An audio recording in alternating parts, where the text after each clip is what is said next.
Segun Ichiera did it again. I took a trip this week to watch Lake Dallas play Argyle at home for this tough district matchup. Now going into this game, I checked 24/7 and only one player on either team was in the database at all. But I do feel like there's more than a couple kids that do deserve interest. Argyle starts off with one of the most disrespectful displays that I've ever seen an opposing team take to a home stadium. I really feel like they were trying to set the tone early and they did a great job of that. So I truly came to this game to watch the linemen play, but there were a lot of skilled guys showing out tonight. As we got closer to opening kickoff, the fans on both sides were really getting into the game. Lake Dallas chose to defer the opening kick, so we were off with Argyle with the ball first. Argyle's senior quarterback John Gailey showed his accuracy early and often in this game, and he showed a lot of poise in the pocket too. Lake Dallas senior linebacker Riley Griffin was in on seemingly every tackle on the first drive. He is pretty undersized, but the kid can play. Lake Dallas also had a couple of D linemen showing up in the backfield in Humphrey Kakuba and Tanner Moon. Lake Dallas held them off the board for a little bit, but senior running back Jake Kreckler actually made me question why he had 0 offers. This kid was breaking a tackle and making someone miss basically every time he touched the ball. After a quick 3 and out on Lake Dallas' next drive, Kreckler and Gailey just run the show, really.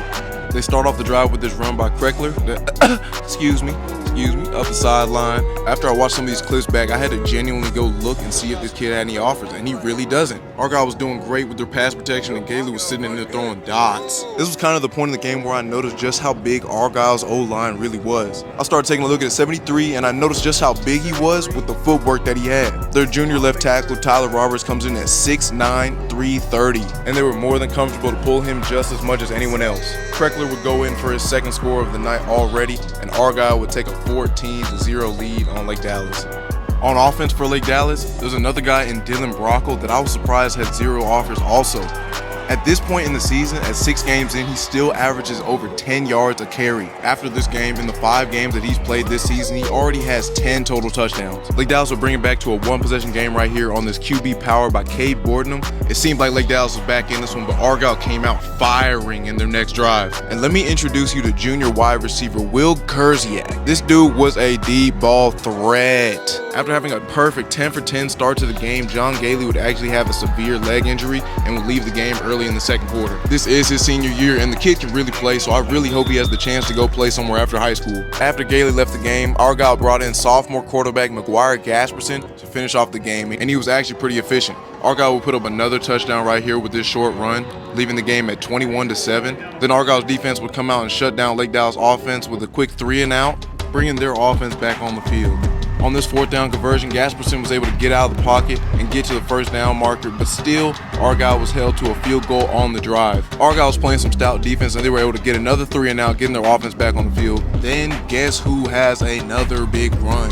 Kreckler seemed like a really solid player to me overall, honestly. If he keeps seeing the same number of touches that he did in this game for the rest of the season, I think he'll have a lot of late offers. Gasperson hits another quick strike over the middle and Argyle was rolling. Argyle's defense comes out with another huge turnover, giving their offense the ball again before the half.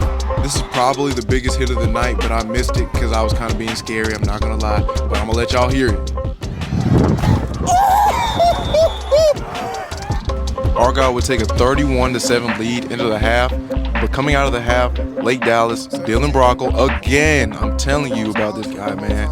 He takes the opening kick to the crib. I don't know the yardage of the kick return, but that was probably the only kick return of the game just because of how windy it was during the game. Coming off the juice of that kickoff, Lake Dallas defense takes the field and force another 3 and out, and they try to get something going on offense, getting the ball to Brockle again, but they're forced to another 3 and out. Nathaniel Bruce had a decent return right here on this punt, but he really shows up on the film later on in the game. With Lake Dallas defense heading back on the field, still in the 3rd quarter, Riley Griffin is making plays. He was able to get another TFL right here, but Argyle was still able to drive down and score points, putting the game at 38-14. Even though the game started looking a little bit rough, Lake Dallas defenders are still playing hard as they come down and make a big hit right here on this punt return, and it gets a little response from Nathaniel Bruce. A little mix-up in pass protection and a good blitz call right here. Christian Gomez comes screaming off the edge for this huge hit on this sack right here. But Argyle was not finished as they throw this deep ball again to Will Kurziak. He makes another great catch over the defender. That catch sets up this short run here by Kreckler, giving him his 3rd rushing touchdown of the night.